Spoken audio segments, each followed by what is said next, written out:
All right. So here we are, sponsored by nobody, and today we are talking about an ongoing RPG project. Right now, I have Liam from Sandy Pug Games on the line, and we also have Peter here as well. From sponsored by nobody. You know who Peter is.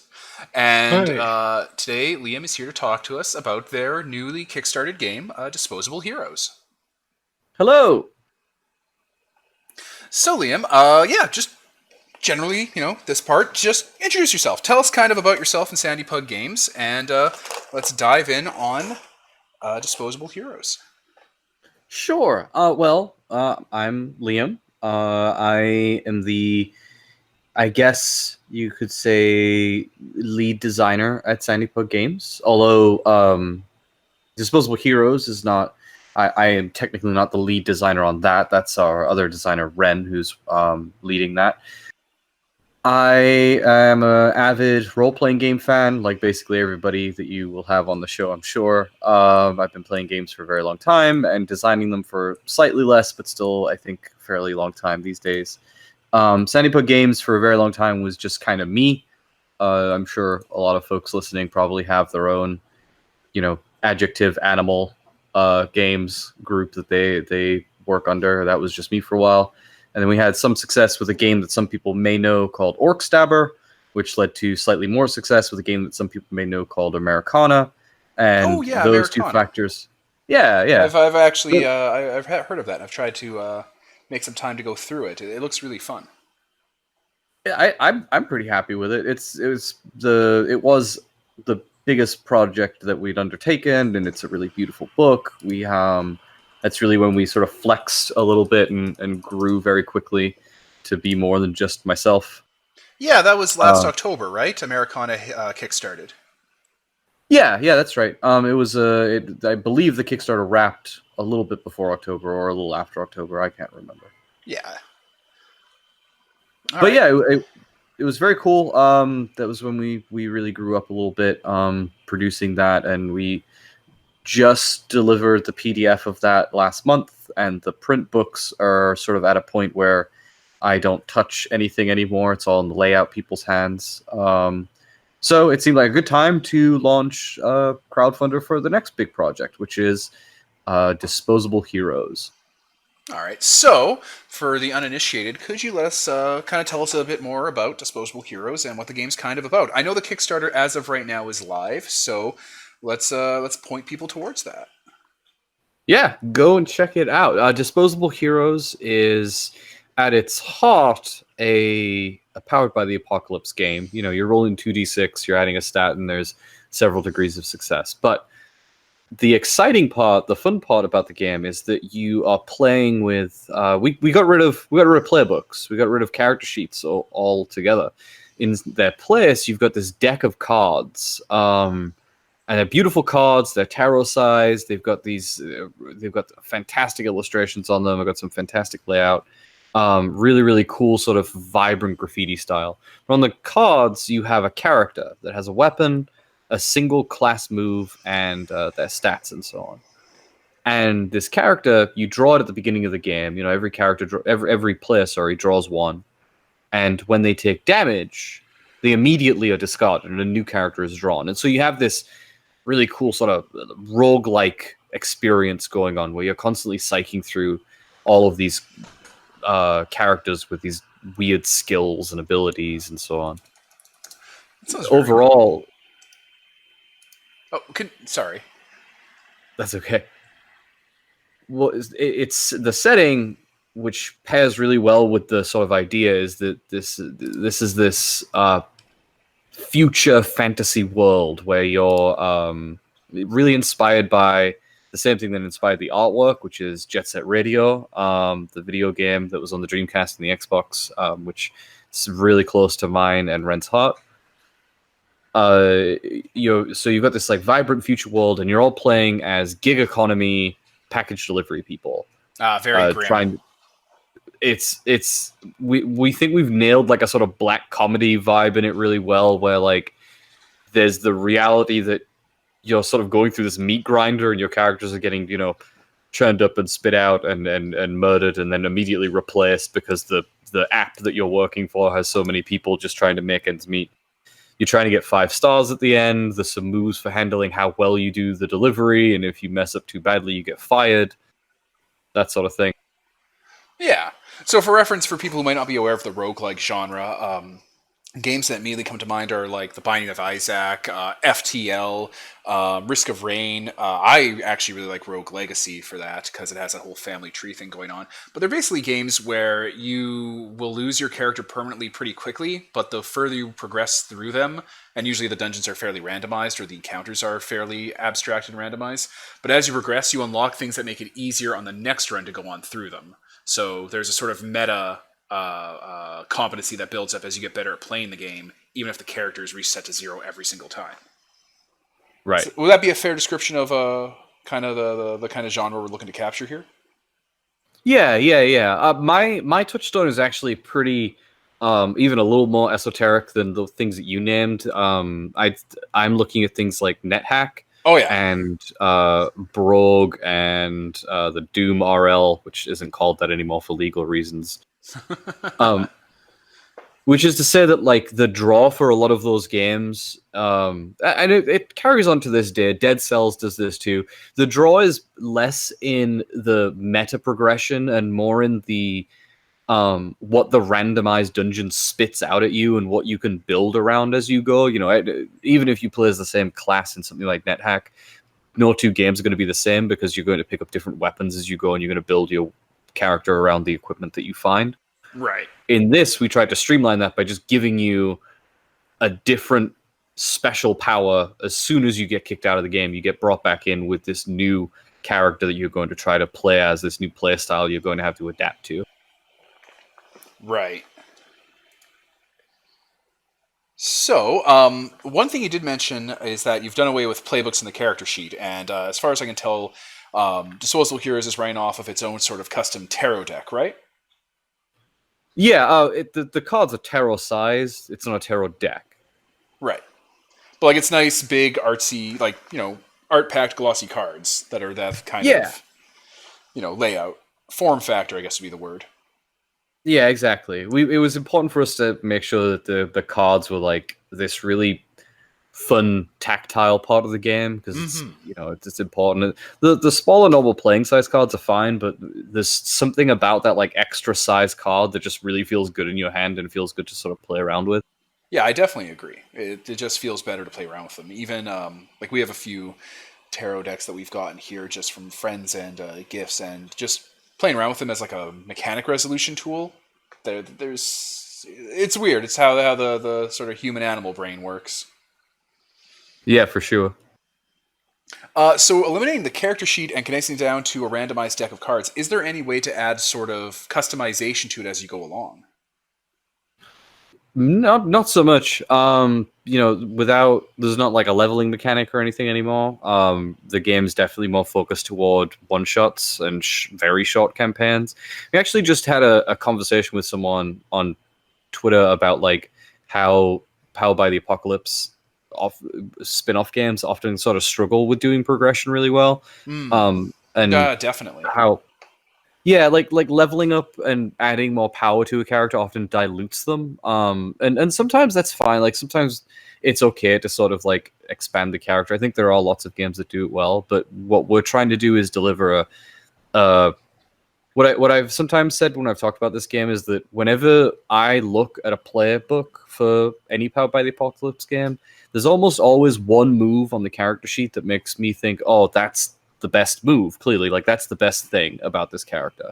Yeah. What we want for Disposable Heroes is that every single card has that one move that just makes this like definitive character, and then they're gone and you get another one. So customization, not quite. I have played around with making like a focus deck, as in like you take the 60 or so, 65 or so character cards and sort of build a specific like party almost out of them that are going to come up as you draw. And I think there's something to be played with there, but that's not really in the core game. That might be, maybe an expansion, maybe a spin-off, maybe a hack. Yeah, it sounds like it'd be really good for just sitting people down at a convention or just as like an overnight thing and introducing people as a crash course into a game. The deck is always ready to go pretty much, right? Yeah, exactly. All you really need to play is the deck and 2d6 and a couple more dice, I guess, which I know everybody who I know walks around with 24/7. Yeah. It's funny actually looking at Disposable Heroes. There's not a lot of games that kind of screw around with the form factor like that, like the way that the character information is presented to the player. The only other game that I can think of that's really similar to what you're putting forward is Grant Howitt's Unbound, where every character deck is a 52 deck of playing cards that you scribble on as you go through the deck, and that's like the That's entire not really character. bad. Yeah, it's a real weird game. We've never been able to get a session of it up and running. It just doesn't fit into our what we're running. But But right, it's neat being able to sorry, go do ahead. that to be able to kind of change up the traditional ways people think of a role playing game or how characters are presented. That's part of why this came about. Ren and I was sat talking about sort of the. I've talked about this on a couple of other podcasts, but like sometimes I'll see someone design something on Twitter or on Itch or something, and it will be something entirely unlike what I consider to be a role playing game. And Ren, she has designed a game before like a couple. She designed this game called Wish. I'll get into that in a sec. She had designed many games before, and we were sort of talking about how games are usually there's a character sheet, there's a book, there's numbers, there's dice, there's stats, and like anything that breaks out of that mold just like sparks fire in my brain. And Ren had just finished designing this game. Well, we just finished kicking around ideas for this game called Wish Delivery, which uses Wish.com, the website, as a character generator. You order tat from it and then do a review of it, and that creates your character. It's wild. Anyway, so she designed that, and we were talking about games that do wild things with your expectations.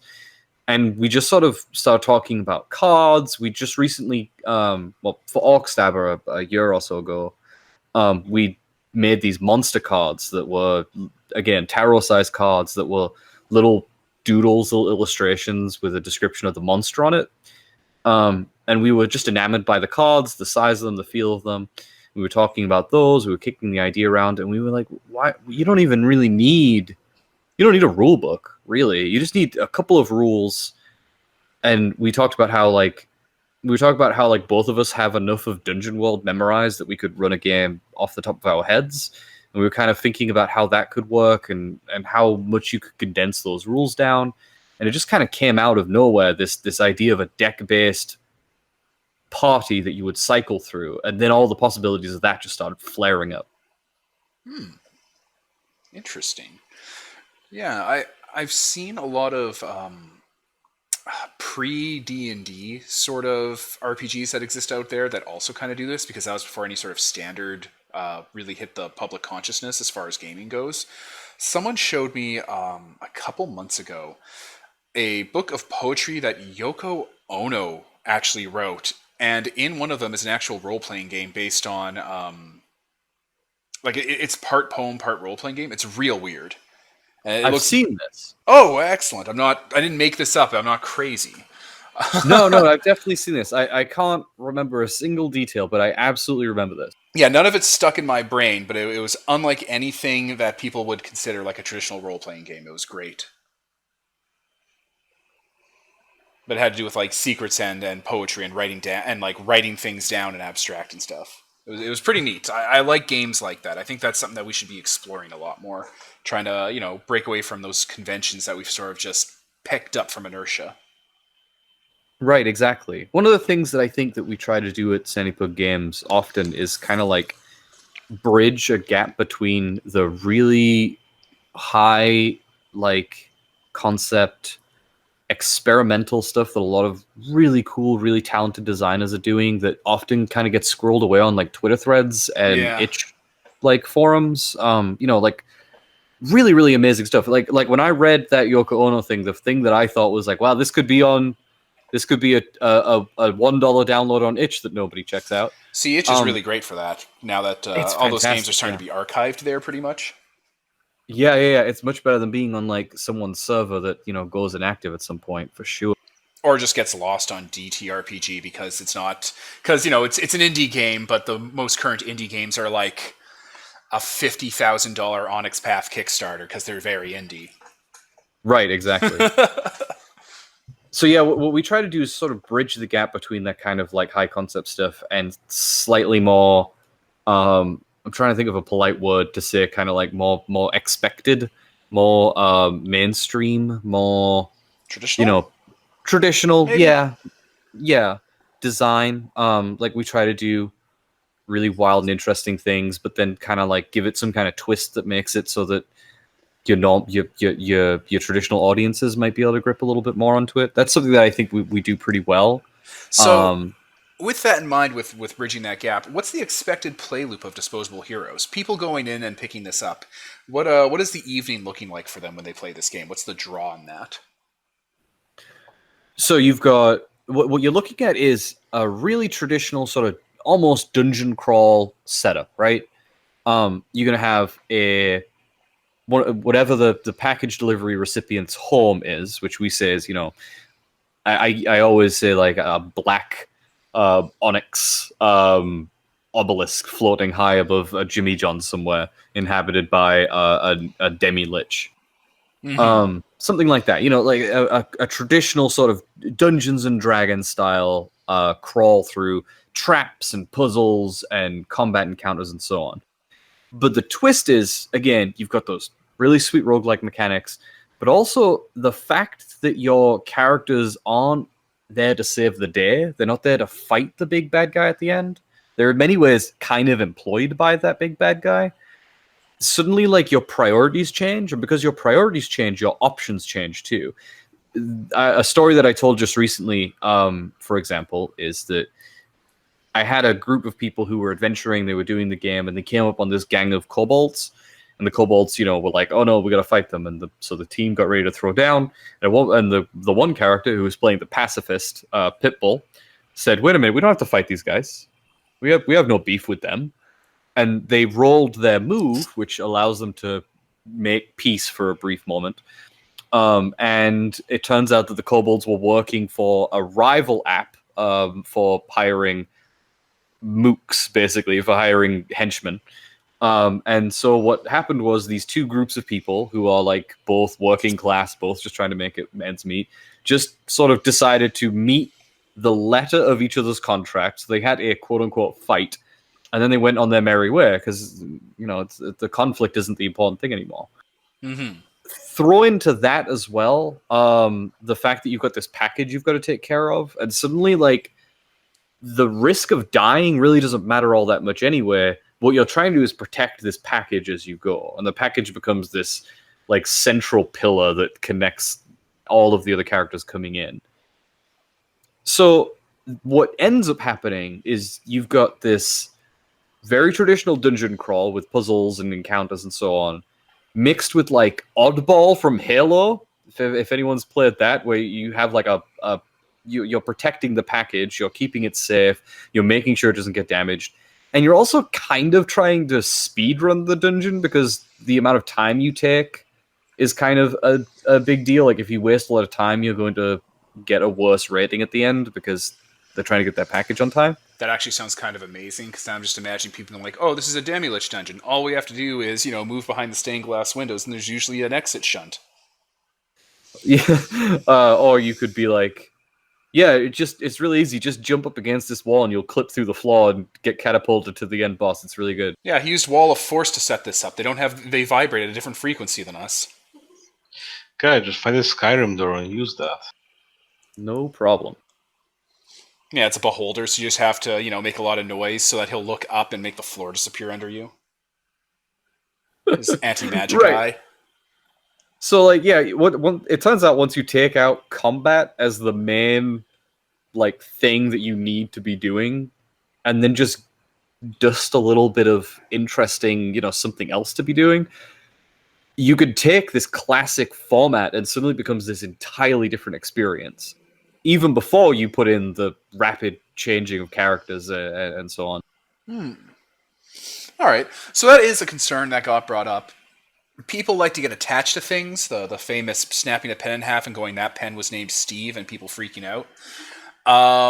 So with people rapidly cycling through in a roguelike, How did you tackle the idea that people are going to get attached and have to rapidly, like, sort of empathetically shift to the next character and lose their old one? Well, to a certain extent, the answer there is just like this isn't going to be the same kind of thing that you're dealing with in other RPGs. You're not going to build a long-term sort of parasocial relationship with this character. Oh, that's a good word. That's just not going to happen. I may not have even used it right there. No, that's perfect. That's exactly what I was thinking of. So you're not gonna grow with this character, but each character has a name and a tag on their card, a graffiti tag, and like, okay, so every single person who's played as Bruiser the Badger, the fighter, has made the exact same name and sorry, not name, the exact same voice and the exact same like mannerisms that everyone else who's played as that Badger have done. That's not true of every single character, but there is something there that makes people read that name, see the tag that they have, and just imagine this character. And that attachment we kind of like use to amplify both the satire and the humor of the part where they die. You know, the cute pit bull pacifist who just wants peace with everyone gets splattered by a glass elemental, and like this kind of like, oh, you know, like it's that comedic moment that kicks a little bit better. That's actually so like cool. the attachment is there. It's just a very different genre of attachment because it's again, it's not really the same kind of game as the other ones that we're talking about.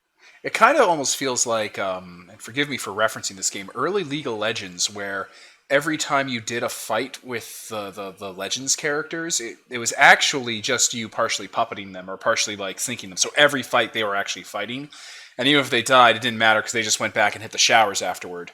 Or people getting attached to fighting game characters. You know, everyone plays Scorpion or Sonya Blade or whatever, but they'll get attached to their moveset and mannerisms through that, even if they end up dying a bunch in the fighting game. Yeah, exactly. If that helps, bridge that. Absolutely, yeah. One of the things that I've mentioned is like Overwatch, because that's a game that I used to be super into. It's the same thing. It's that character thing. I've no obviously the fact that the characters die so quickly and that the deck is so big means that you can't really main a character. There's been definitely times when we've been playing with our playtest groups where someone has been like, "Oh, great, such and such character has come up again. That's my favorite one." Yeah. And like they've been visibly excited that they get to play as, so and so again. Or like finding your favorite item in Binding of Isaac. Exactly, yeah. Which I've put hours into it, like 30, 40 hours, and I can't remember a single item now. They all leave me. Yeah, I like the one where your tears turn into a laser beam. I think that one's my favorite. You find 100 bombs and keys at one point. That's one of the items I know for sure, and it changes everything about the game in a very boring, mundane way that I love. Right, exactly. Same sort of vibe. Yeah. Excellent.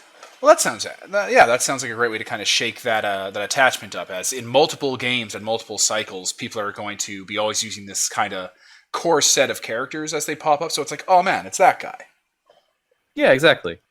And what I envision, or what I hope would happen, and I mean, I've play tested a bit, so I've seen like the beginnings of this maybe, but obviously I can't account for anyone playing this game over like several months. Maybe they won't. Maybe that won't happen. But what I kind of envision happening, what I hope would happen, is that like as that goes along, these characters gain their personalities that they carry on over. You know what I mean? I've seen this in a single session where we've gone through the deck a couple of times, back when the deck had like 15 characters in it, where like the character would come up again and they would have the same personality and they would remember the things that they just had. And the character would the player would play them as though they had developed throughout the session. And I've seen that happen over several sessions where a person would play, again, Bruiser the Barbarian is the one, or Bruiser the Fighter, sorry, is the character that I come back to because it was so visually obvious and it's the voice keeps coming up. But like, I've seen the same person play as that character the same way a bunch of times and sort of develop in a similar way there. It's kind of like when you play Civilization or Dwarf Fortress or what's another good example? Those types of games where you Warhammer miniatures, where you sort of make stories for that one scout that keeps getting losing its armor save every single skirmish you start. You start to Exactly. build sort of tropes and references about it. So each play group Right. will eventually build their own sort of story behind all these characters as they cycle through games. That would be very cool. I would hope that would happen. I would like to pretend like we did that sort of on purpose, but it just sort of happened as a weird consequence of what we had intended for. Yeah, well, people like to pack bond, so that's actually a pretty cool thing to leverage. I think so. So, how do you go about designing these characters? Like, where do you get your inspirations from, your ideas? How do you kind of go about personalizing them? Tell us more about the unique moves they all get and how you sort of decide what's a good fit. I mean, both Ren and I, we read a lot. We read a lot of comics. We watch a lot of movies and a lot of TV shows, a lot of anime. We both keep like diaries and documents just full of stuff that we want to try out someday. Odd like campaign ideas and neat things that we read about at some point. And really that's the genesis of basically every character that is in the deck and will be in the deck at this point.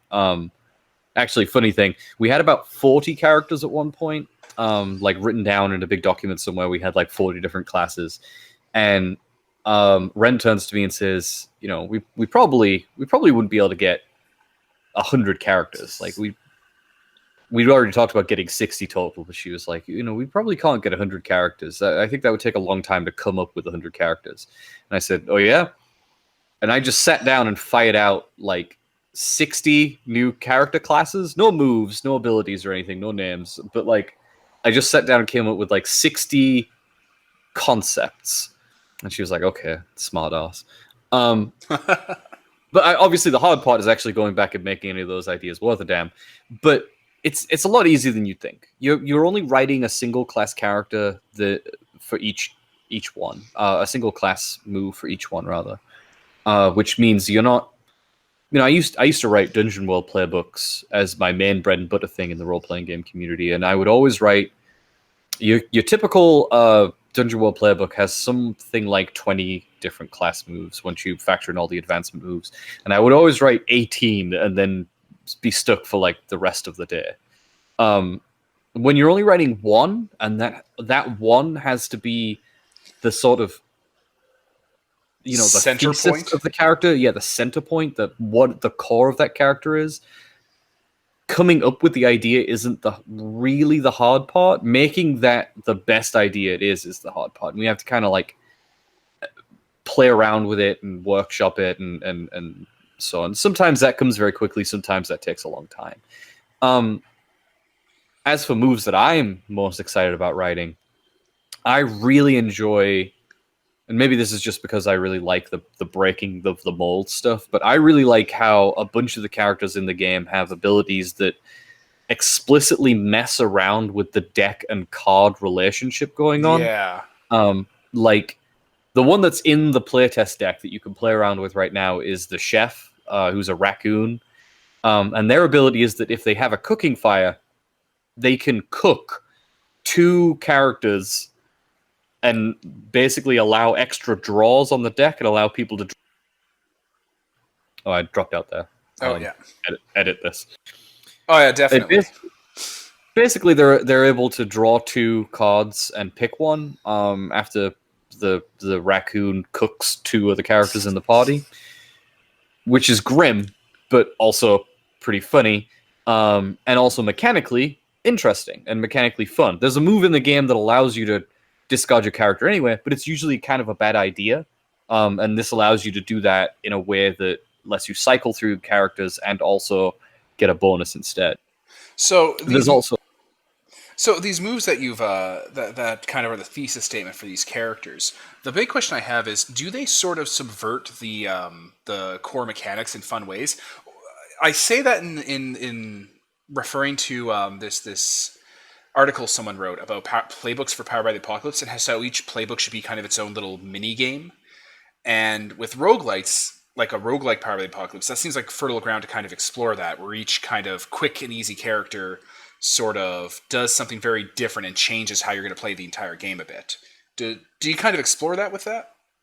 Oh, absolutely, yeah, for sure. That's in many ways a sort of guiding principle behind what we do here. You know, like there's maybe like a dozen different sort of spellcaster classes in the deck, but they're all very, very different in how they go about it. You've got a basic like ritual style caster, but I've been playing around with a character that does kind of a Vancian spellcasting system.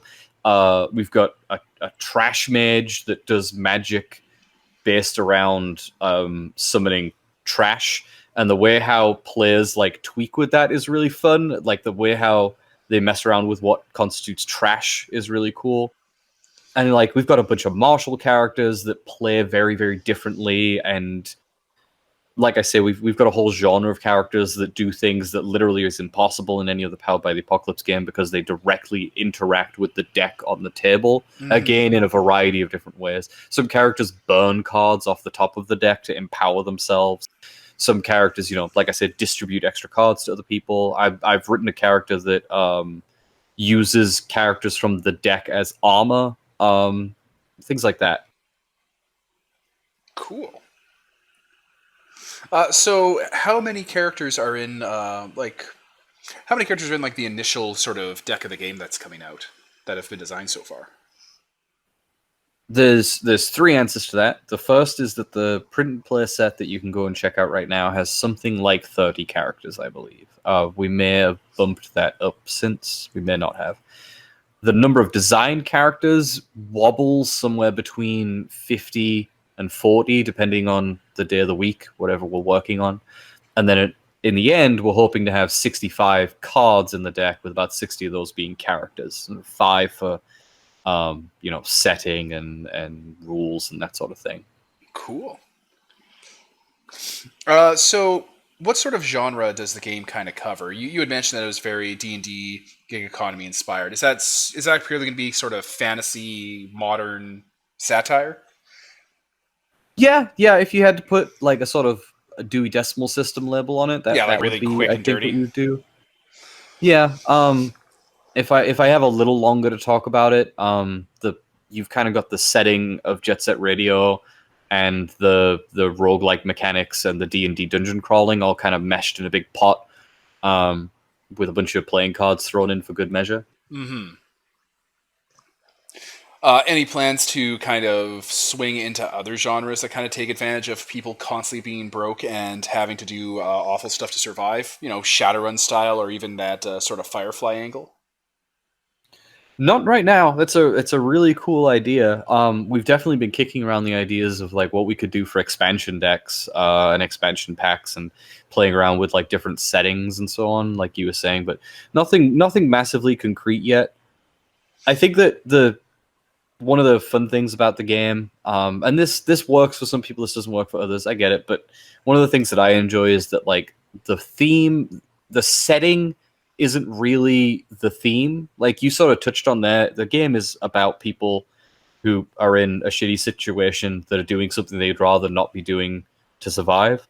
And that's so ubiquitous that if you would rather not play in this wacky far future fantasy mashup world, you can play anywhere else. Obviously, the visual design is always going to be inspired by the Jet Set Radio stuff, but you know, Yeah, exactly. it's versatile. Yeah, sounds like. So I know there are characters in this game, as we've been talking about them quite a lot. But other than that, in the deck, is there stuff like finding gear, rewards, treasure, wandering monsters, that sort of thing? Does it sort of have that kind of Munchkin vibe? No, not at all. Like I was saying before, like the motives for the characters are very different from your standard role playing game. Right. You know, you don't. There's no reason for them to be like trying to gain weapons to get stronger and faster and better and whatever. They're trying to get paid. You know, when you're working at Best Buy, you're not trying to level up your computer skills unless it's absolutely mandatory. Not with that attitude. Right. That's why I got fired. Find that battle axe in the store. Right. But right, like that sort of gameplay loop isn't present, and there were times when we talked about putting it back in, but we thought that that would really dilute the core concepts of the game, and so we kept them out. Okay, perfect. All right, so the Kickstarter itself has already begun. We're a few days into it as of this recording. So, um, now, how much? Sorry, how much are you looking to raise for the Kickstarter, just for the to be considered a success for Sandy Pug Games? If I can hit the goal, I consider that a success basically every time.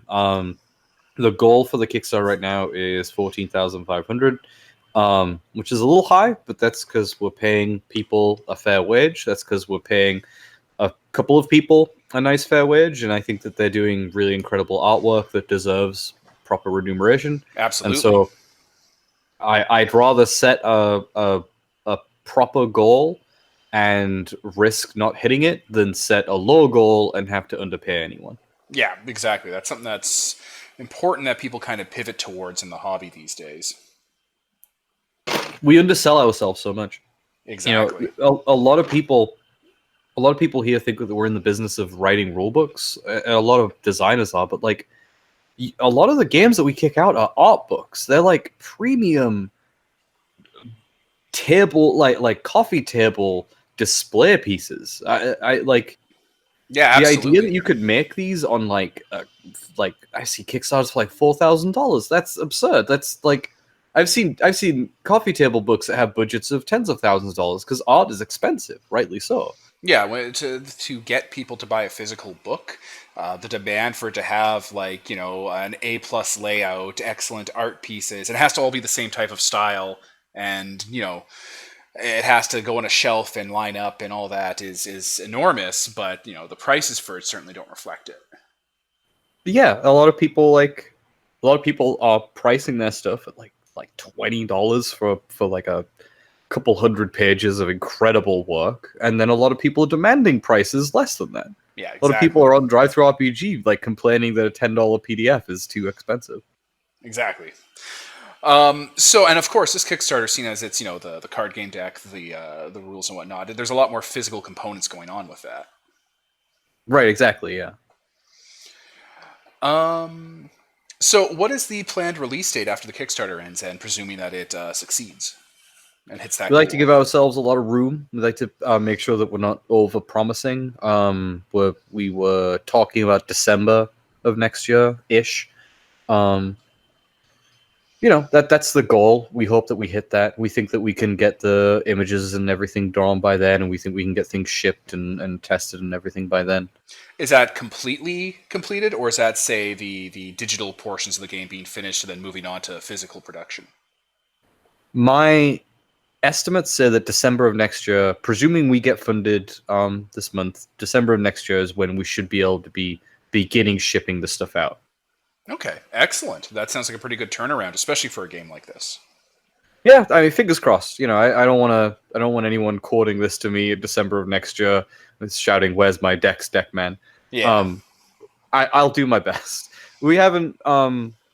Sometimes things happen, and I'm hoping that they won't. But when you're talking about shipping stuff across seas and everything, you know, Yeah, shipping's gotten real dicey for the hobby. It's fluctuating real hard.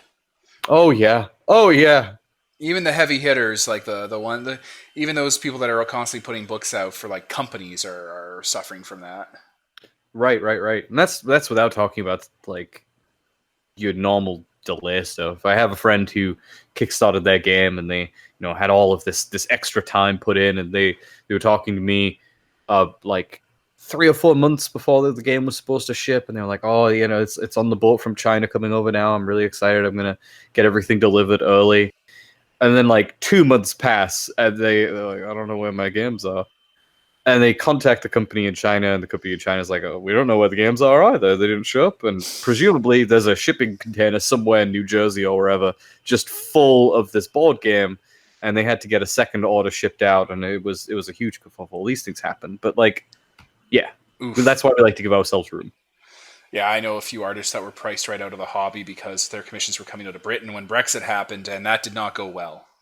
Yikes! Yeah, for sure. They're just Oof. like, we're done. We're out. Yep.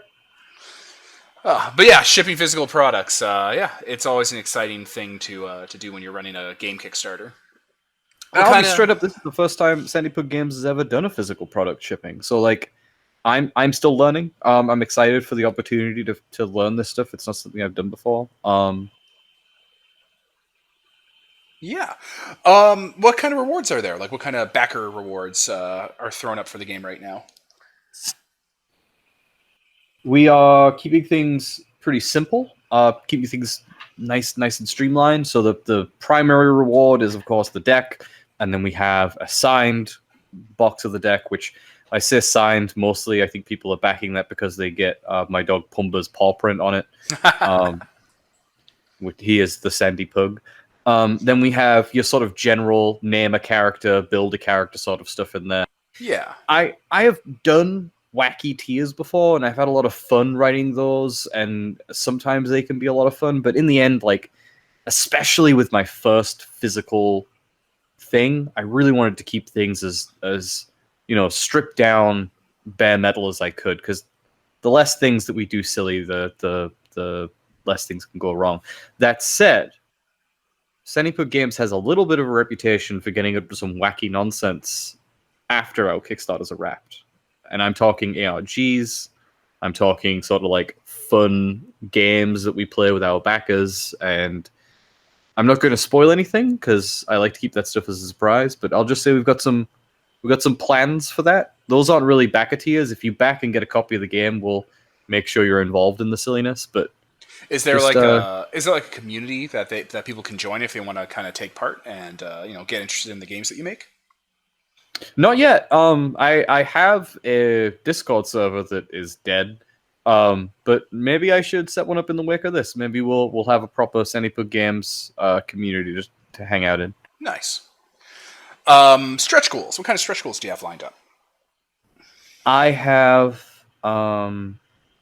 what we decided to do. Sorry, Ren and I. We kicked around a couple of ideas, like an expansion deck full of mythical creatures instead of the animals that all the other characters are based on. But what we ended up landing on was we know a lot of artists. One of my favorite things as a creator is that I get to meet a lot of really creative, a lot of really passionate, a lot of really, really clever people who make beautiful artwork.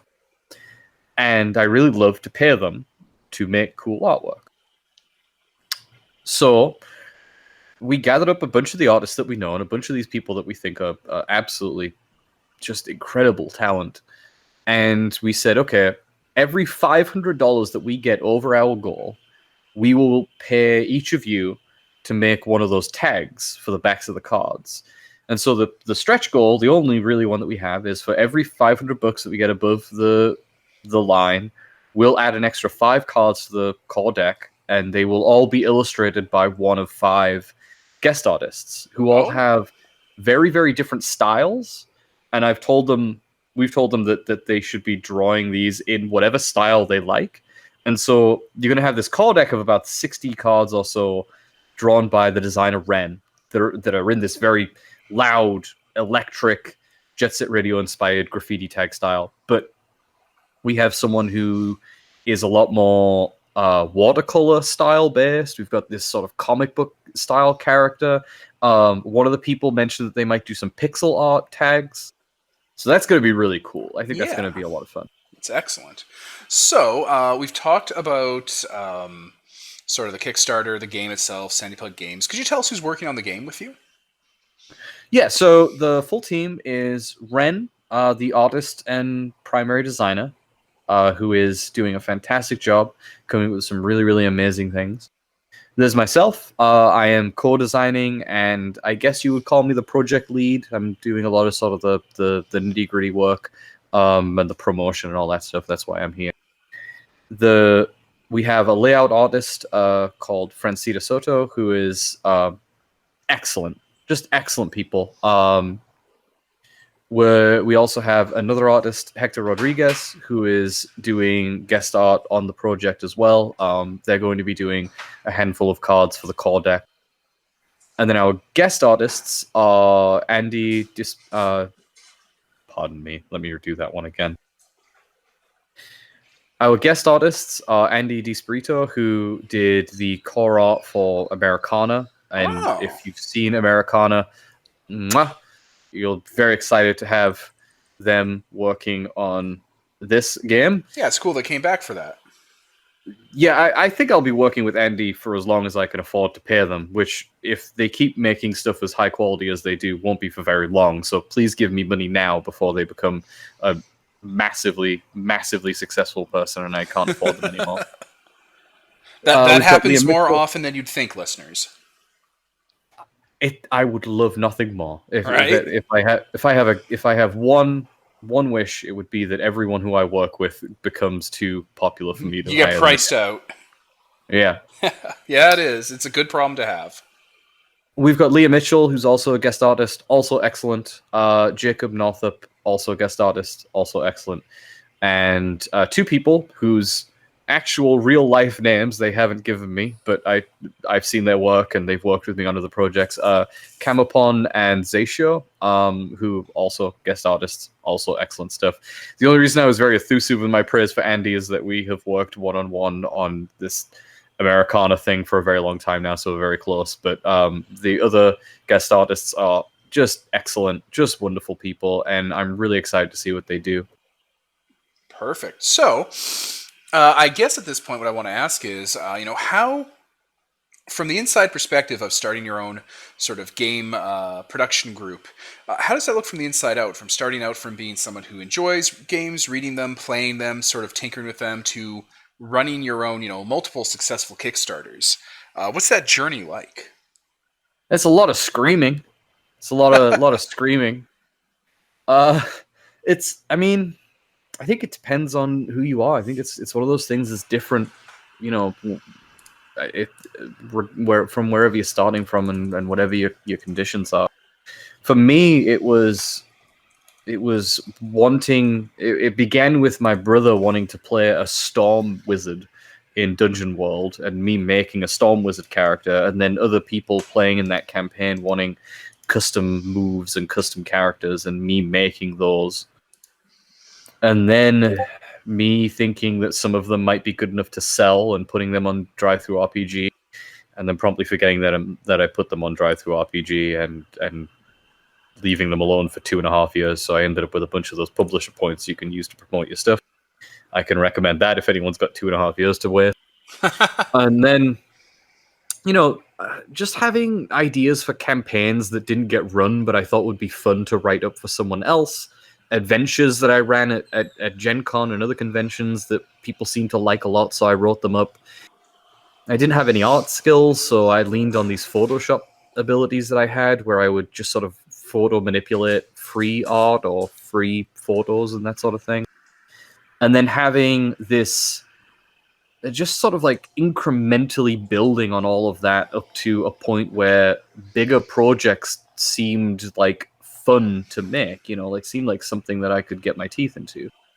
I've been doing this for years now, for like 6 years total if you factor in everything, 6 or 7 if you factor in absolutely everything. I started off making board games, which is harder to get into people's hands. Because you have to get them into people's hands.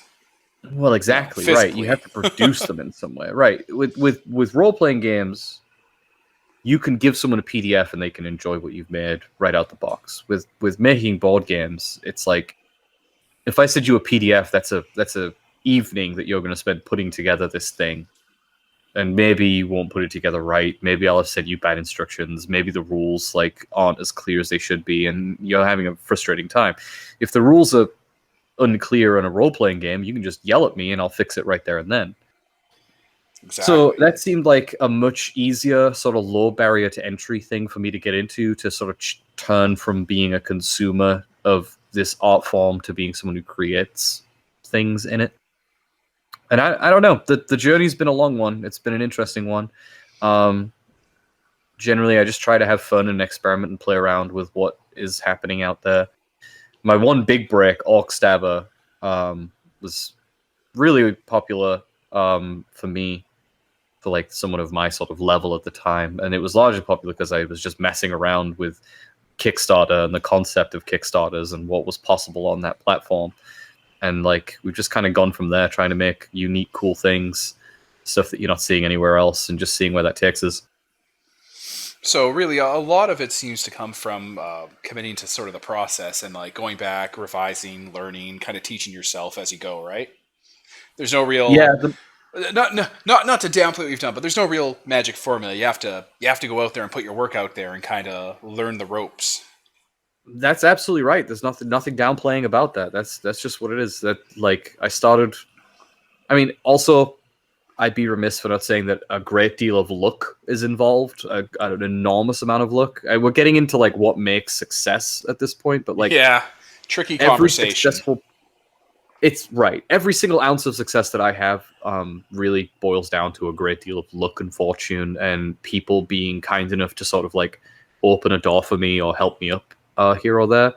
And also having a community of friends around me that have been very, very, very generous with their time and their energy and their own skills. I mean, if you're creative, you tend to have a lot of creative friends, and creative friends tend to be very kind to the creatives just because, like, we're all sort of in it together a little bit. Exactly. Community is a cornerstone of the hobby, especially if we're trying to, like, get into it as someone who produces things. That's right. And part of why I'm really excited about Disposable Heroes is that it's an opportunity for me to finally kind of do some of that myself in a much more direct way. You know, I try to give back to the community as best I can. I offer free Kickstarter advice for people, marginalized folks. I put a lot of money back into the community where I can. Whatever I can do for folks, I'm usually there to hook people up with networking and that sort of thing. But that's not quite the same as taking someone's game and being like, okay, let's get this made. Let's figure out how to do this, which is what we're doing with this one. Right. Perfect. Well, I do have one question that's off topic before we start to wind down here. You say you make dungeon role playbooks, right? I haven't made one in a while, but I used to. Did you make one for either dragons, a Krampus, or a skeleton? I made one for Dragonkin, which is close. Okay, there's backstory to it. We'll talk about it after the interview, but I'm sure listeners I'm sure listeners who listen to our show will get what I'm referring to. It's all good. I could make you a Krampus character sheet if you like. Oh, it's this whole thing. If Tyler's listening, he's real pissed. All right. Well, sorry, Tyler. Yeah, we're sorry, Tyler, but not really. All right. Well, I'd like to thank you for coming on to the show today to talk about Disposable Heroes. It sounds exciting. I'm looking forward to seeing how that all turns out, and for talking about the process and just how people. A lot of listeners are really interested in getting into this aspect of the hobby, and it seems just insurmountable when you look at it from the Wizard of the Coast or the Onyx Path or the Paizo perspective. But you can really get into there. The barrier for entry has never been lower, especially with things like itch.io. So thank you for kind of sharing your experiences with us today. Absolutely. And if anyone out there is like struggling to figure out how to make that entrance into the world, just reach out. Just reach out to me. Like look me up on Centipede Games on Twitter and send me a DM. Tell me like what's on your mind, what you're trying to do. There's my inbox is full of new designers that have sent me stuff, and like we've chatted and figured out how to go forward with what they're working with. This is a welcoming community as far as it goes. I want to make it as welcoming and accessible as possible where I can. Perfect. So yeah. And if I don't have the answer, I probably know someone who might. Exactly. So yeah, thank you again, Liam, for being on our show tonight. I was Devin, and we have Peter here with me, though he was kind of working in the background, taking a look at the script and doing highlights, so that's why he was pretty quiet today. Yep. There he is again. And I think this is where we'll sort of end the episode. So, also, Liam, this is where you just say your name after I say my name. So I go, I was Devin. I was Liam. And Peter. And this is sponsored by Nobody, signing off.